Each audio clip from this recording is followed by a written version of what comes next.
Come with me on my first ever solo trip, Bohol Edition. First time ko mag-travel mag-isa kaya wala akong masyadong video dito sa Naiya Airport kasi kabado ako baka tawagin yung flight ko at maiwan ako.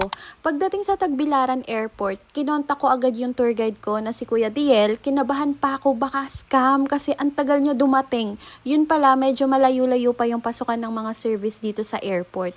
And nakita ko lang din kasi siya sa isang travel group sa Facebook. But thank God, legit si Kuya Diel 100%. Wala nang paligoy-ligoy pa. Day 1, nag-tour agad kami papuntang Anda, Bohol, na 3 hours lang naman ang biyahe, pero masasabi ko na worth it. Ang una namin pinuntahan is yung Anda Beach. Natirik ang araw, pero ang ganda niya. Nagpicture at video lang ako dito. Hindi ako naligo kasi di ko carry yung init. Pero habang nagvi-video ko, bigla akong kinabahan. Kasi itong foreigner na to, papalapit sa akin. First stop pa lang ng tour, ang dami ko ng kaba na naramdaman. Abangan sa part 2.